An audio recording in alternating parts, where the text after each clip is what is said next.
possible, would you have liked to continue your work as president, or is 8 years enough for anyone? Do you miss the job as leader of the free world?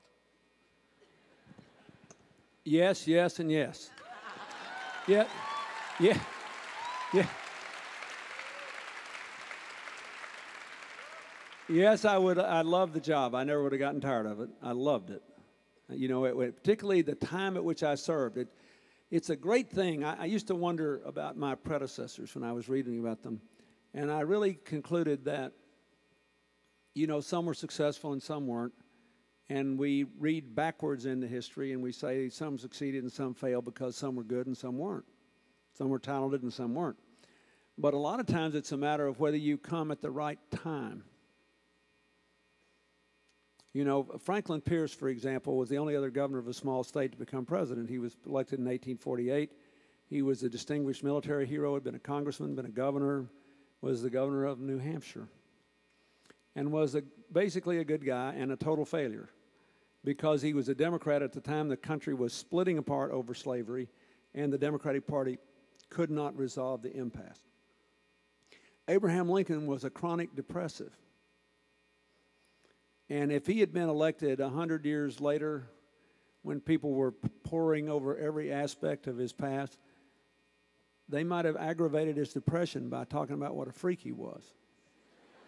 But he was superbly well qualified psychologically and by life experience to hold the country together and to absorb the suffering of millions of people, which helped him escape his depression.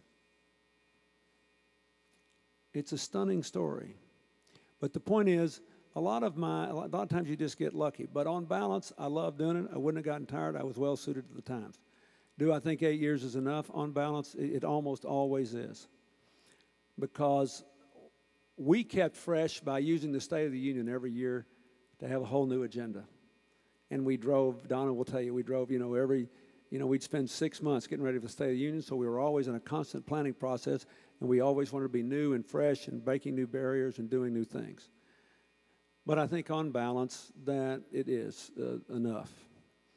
Did I like being leader of the free world, as they say, or working on all these peace processes and solving these problems? I loved it. Did I like representing the United States? I loved it. But I also love my life now very, very much, and I feel very fortunate. And I think that the dumbest thing in the world is for any person who used to do something and now does something else to waste a single day of their life wishing that they could still do what they used to do instead of making the most of what they're doing now. Good advice.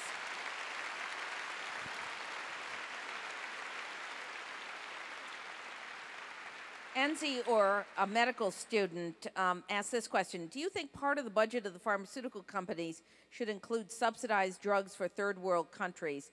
And why is there so much emphasis on treatment and prevention of epidemics, AIDS and tuberculosis, for example, when not enough money is going to build the health infrastructure of third world countries?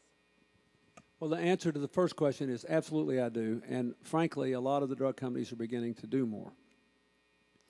But, you know, they get a patent for a long number of years, which enables them, and they get it without having to show any price restraint. Unlike in Europe, Canada, or Japan, other places with big pharmaceutical industries still require some more price restraint than we do. We have none. And they say, well, we have to spend all this money on R&D. But the truth is, they spend about 15% of revenues on R&D and 31% on marketing and administration. And almost 60% of the drugs developed and brought to market in the last decade were developed by government tax money, either at the National Institutes of Health labs or at universities like this one under joint research grants. And then when the academics develop the breakthroughs, then they can license them back to the drug companies. So I think they should do more, but a lot of the far-sighted ones are doing it. Second thing, I believe that we should do what I try to do, have rapid expansion of generic drugs wherever it's possible and every place where people are dying like flies and they're too poor to buy the other kind. The third thing is the health infrastructure is very important, but that's what I do. I use AIDS. We sell medicine in 62 countries to 540,000 people. About a third of all the people have gotten medicine in the last 3 years, 4 years. But we work in 25 countries, and in those 25 countries, we try to build the health infrastructure in diagnosing, caring for people with HIV and AIDS and treating them. We build a system that's good for malaria, TB, infectious diseases, maternal and child health. We build clinics, we build networks to hospitals, we build the whole thing. We are doing a project now in Rwanda with Dr. Paul Farmer, who founded Partners in Health in Haiti, and has, I believe, the best model for treating large numbers of poor people with small numbers of trained professionals I have ever seen in the world. And Paul agreed to try to do what he's done in Haiti and try to do on a more limited basis in Peru and elsewhere in Rwanda. And we thought if we could do it there and in Haiti, then we'd have a model we could just get money for and put everywhere in the world. And so you're right, the health infrastructure is very important. The nutrition's important. All this stuff is important. And I don't believe we should just I don't think you can effectively do AIDS without building a health infrastructure that also helps everything else. So that's a very, very good question. Thank you, Mr. President. Mr. President, you'll be interested to know that your friend, Ambassador Steve Green, is funding the University of Miami Medical School to work with Paul and with Jeff Sachs on those models. One final question, and then I'll ask you a wrap-up question. Laura Nebote, who's a freshman from Miami, if you were President of the United States today, what would be the #1 priority on your agenda? I'll answer that question, but I would say, you know, Paul Farmer is from Florida. Yep. Grew up in Florida. Yep. Is a professor at Harvard and works at the doctor at Brigham and Women's Hospital in Boston for 4 or 5 months a year. The rest of the time he lived in Haiti. Now he lives in Rwanda. Mm-hmm. And he grew up in a trailer park here, living in a family bus, except one time when the bus was dysfunctional, they had to live in a tent. Mm-hmm. This guy, most people who grow up that poor can't wait to escape it. He spent his life trying to get rid of it, or at least help people get rid of its worst consequences. And every Floridian should know about him. I hope I live long enough to see him win the Nobel Prize. Muhammad Yunus got it. Now Paul Farmer should get it.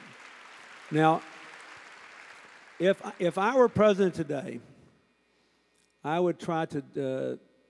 I don't think I've already explained to you how I view the world, so you know I don't think you can disaggregate foreign and domestic policy.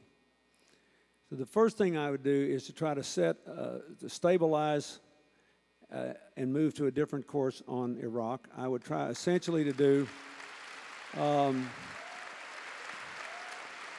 I would try essentially to do what the Iraq Study Group recommended. I think it's quite interesting that we do see some encouraging signs that the government is trying to rein in the militias there. And I don't believe it's because we sent them 21,000 more troops. I think it's because our side won the election and they realize they have to have some performance, some progress on their own in order for us to continue to be involved. But for all of you that would like us to leave tomorrow, keep in mind the United Nations policy is